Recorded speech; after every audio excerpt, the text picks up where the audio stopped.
Hello, everyone. Welcome back to St. Louis Teens. Today, we are here with James Matthew, a senior at Harvard University concentrating in sociology and global health policy, and is the president of the student body at Harvard College. James, your vision for inclusiveness and your work supporting the health and opportunities for minorities is commendable. Thank you so much for your phenomenal service to our youth. Thank you. Thank you for having me. James, thank you so much for being here with us today. Can you tell us a little bit more about yourself and what inspired you to go into sociology and public policy, and what are your plans for the future? Yeah, absolutely. I think to begin that narrative, it's been a bit of an unconventional path and journey for me, but it really starts when I was a junior in high school. And I, along with my brother, decided to co-found this mobile application called Got Food. And Got Food is a smartphone application that helps the food insecure population across the country. We're in 27 states currently, find food when they most need it. So it helps them locate food pantries and soup kitchens, much like many people would use technology to find the nearest Starbucks to them or the nearest McDonald's. It's a very similar concept. And in my work of in serving those who are food insecure, I began to recognize, of course, the drastic issue that is food insecurity, but also many of the associated social determinants of health. The way in which, for instance, zip code is such a huge predictor of life outcomes in this country, including life expectancy, educational attainment, so many other measurable factors. And that took me into my first half of college, where I spent 2 summers both in a public health world of DC, first in a nonprofit space, and then in a federal government space at the Centers for Medicare and Medicaid Services. But both summers really prioritizing minority health outcomes, so working in essentially offices of minority health. And that is essentially where I found a perfect intersection of sociology and health policy. Sociology for my interest broadly in equality, and health policy obviously applied to the health field, just because of the way that I see equitable health outcomes as I think one of the most fundamental rights for a citizen. And so that is really what inspired me to study that in a classroom. And then, in a sort of very unconventional, serendipitous way, I had a bit of a professional pivot point this past summer. When I was a junior, that being last fall in November, I was running for the student body presidency. And in doing so, I had created this campaign music video, which I know we're going to speak about a bit more later. But in creating this video, very unexpectedly, the video went viral. And one of the people that saw this viral video was the chief marketing officer of Converse. And essentially, to make a long story short, the CMO invited me and my vice president in to have a conversation about who we were and what we were planning on our student body. And very quickly, it became evident that there was a lot of alignment in sort of our mission of what we wanted to do for our student body and what Converse wanted to do for its consumers and its audience. And that led me to now, some 9-10 months later, be a marketing fellow at Converse, building essentially what is a social impact program for the brand called Converse All Stars. So I think often I'll look at it and it seems very different to go from, CMS to Nike. But really, I think the through line is social impact, whether it was in that space around health or ultimately in the private sector, still developing a program that's whole purpose is to build opportunities for young people. And so to answer your question about my plans for the future, my experience has made me certainly fall in love with marketing, and it more than anything has broadened my perspective on what social impact can look like. And so I think wherever I go in the future, whether it is nonprofit, private, or public sectors, I think that's what I'll keep at the heart of my work. And you talked about it a little bit, that music video going viral during your election campaign. You leveraged rap music to convey your message, which was a big hit. And our country right now is in the midst of an election season. How is the atmosphere at Harvard, and how do you relate it to your student body elections? That's a great question. Yeah, I think the atmosphere at Harvard in the context of the November election is a bit unenthusiastic. If I had to pick one word, I think there's a number of people who are very disheartened by what the last 4 years have been. But even those individuals, I think, are less excited than we'd want them to be about the challenger and what the next 4 years could look like, even if the administration changes hands. And so I think that ultimately, what students are interested in, and I think what so many Americans are interested in, is in being represented, and feeling that their needs are going to be prioritized at the highest levels of our government. And I think that that is certainly a way that I relate it to the student body election and the campaign that we ran, and even that video that we made. All of it was really about representing people and representing needs of certain communities of students that we felt hadn't been as emphasized in the past. Even in that video, as much as we wanted it to be high energy and hype, we also wanted it to be substantive. We wanted the message to be one of inclusion and belonging. And if you listen to the lyrics, that is what it's saying. And so we've had a really, really unique opportunity for essentially this past year sitting in this role to do just that and represent and create initiatives for communities on campus that I think weren't seeing their needs as considered in the past.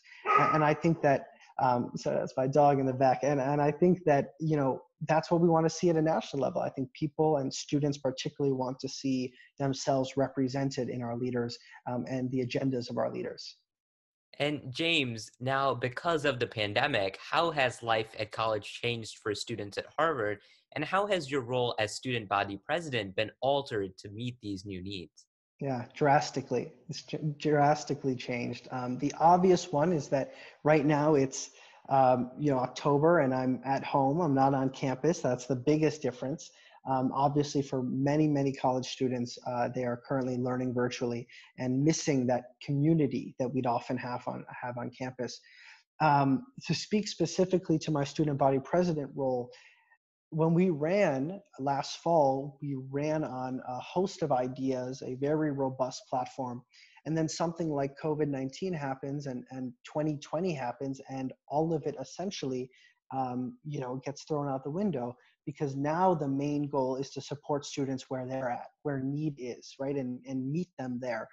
It's not about what we ideated, before circumstances changed.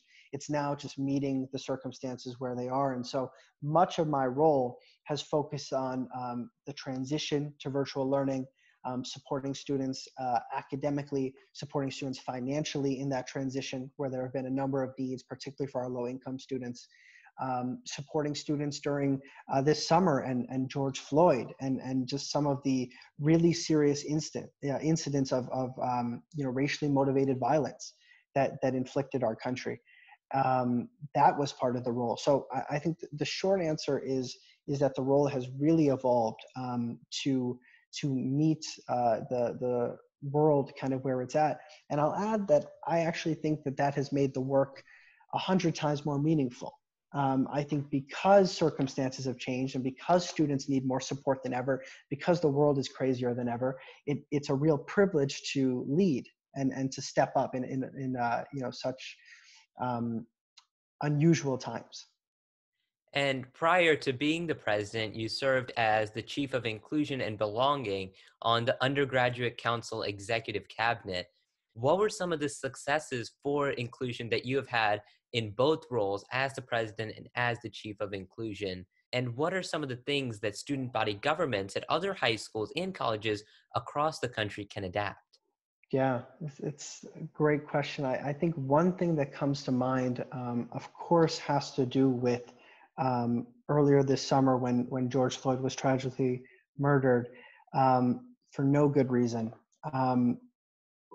We as leaders of the student government recognize that in a moment like that, you can't just respond with words. There's a number of people that come out with statements when something like that happens.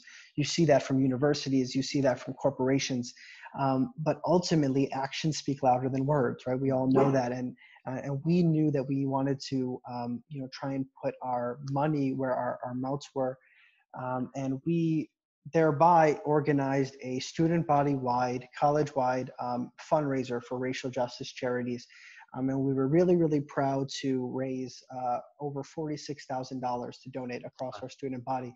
And what was especially exciting was after we organized that first fundraiser that raised that amount of money, it sort of inspired a string of other fundraisers across campus that generated all the more. And so we financially were able to make a really strong contribution to this noble cause as a Harvard student body. I think there have been several other areas of advocacy. There was a moment where the Trump administration had changed the policy for international students earlier this summer that would make it so that if they were completing learning entirely online through their American university, they wouldn't be allowed to live in the US for the semester. And it's when we see something like that that we immediately respond with action. We joined an amicus brief on behalf of Harvard and MIT in a lawsuit against ICE. In doing so, stood for our peers who are international students and who we feel deserve every right to live in this country as they're pursuing and continuing their education. One thing that I think is certainly transferable to other student body governments and to many types of schools, high schools or colleges, is the inclusion of diverse communities and cultural groups in the student government. One thing that we created is something we call the Unity Caucus system, where in which the leaders of different cultural groups on campus, the Black Students Association, the South Asian Association, what have you, where those leaders are able to sit on this caucus of our student government to regularly interface with the student government leaders, to inform the types of initiatives that the student government takes on, to let them know how we can better support their communities. And I think a program like that really institutionalizes that connection between student government and diverse communities on campus is really, really valuable to creating dialogue and ultimately improving campuses. And you were talking about some of the responses that you had in response to the George Floyd incident. You created the first ever undergraduate task force on policing. What was that like, and what are some of the lessons that you learned? Yeah.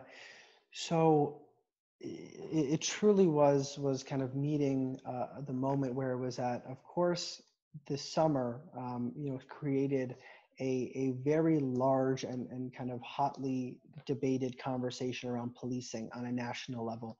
And then a few months ago, Harvard announced that it would be looking for its next campus police chief because the person currently in the role would be leaving at the end of the year.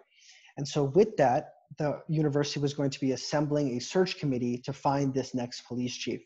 And although they normally wouldn't involve students in this sort of high level process, I think because of the national context around policing, they felt like actually including a student voice would be beneficial. And as the leader of the student government, as a student body president, they asked me to sit on the search committee.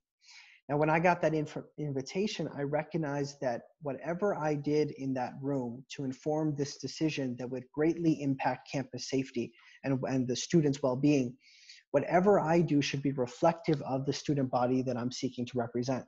And so what I decided to do alongside my vice president is create this undergraduate task force on policing, where we would have a committee of cultural group leaders, of activist group leaders, essentially of student leaders and voices who have a strong opinion on this issue of campus policing. We would meet with them, get their input, collect their thoughts on who this next police candidate should be, what this chief should believe, the vision they should have for our campus. And then I would take that input from the task force and relay it to the official committee, making sure that whenever I use my voice among all of those deans and all of those faculty members, it's truly not just me as one student, but really me representing a number of students.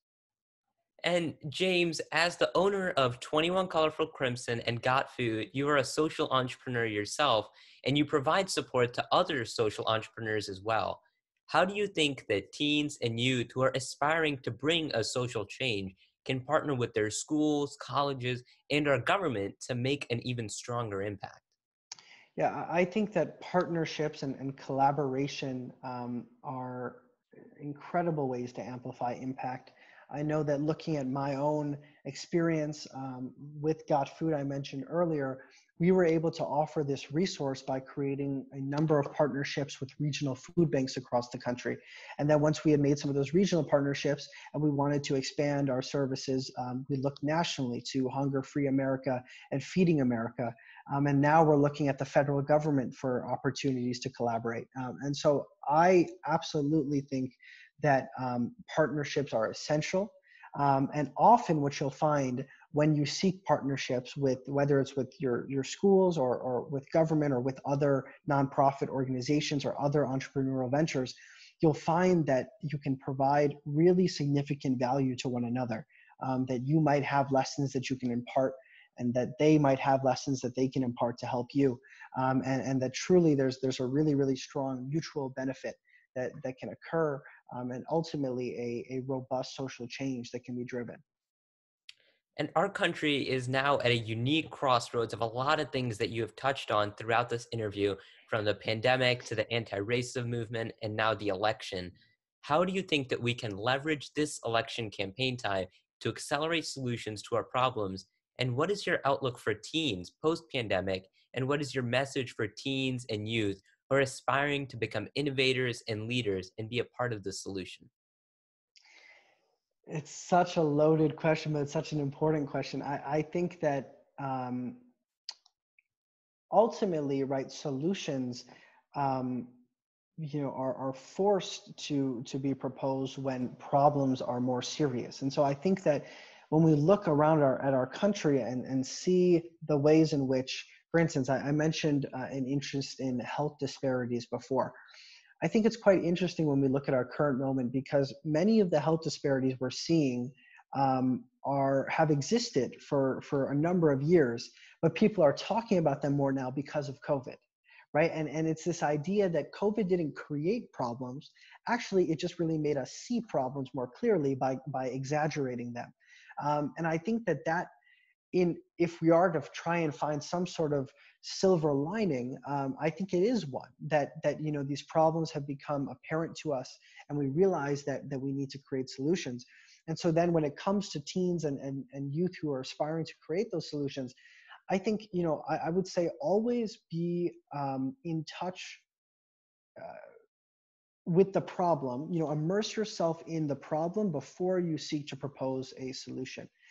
Because I've seen a number of people just working with a few different social entrepreneurs and young people who have this idea and they're convinced that it's a great idea and it sounds like a really cool idea, but it might not quite be solving the problem that people have. It could be something good in theory, but it could be effectively not good at all if it's not solving a problem. And so I think that, for instance, when before I had that idea for this app to serve the food insecure population, I was volunteering at my local food pantry. And I wouldn't have had that app idea and I wouldn't have known the sort of solution that would address a problem if I hadn't been immersed in the problem. And so that's what I would advise actually is really get hands-on, get out there. If you're interested in increasing voter registration, go out and work door to door, help people register, understand who's not currently registered, understand why they're not registered, right? And I think there's so much value to understanding a problem, so that you can propose the best solution.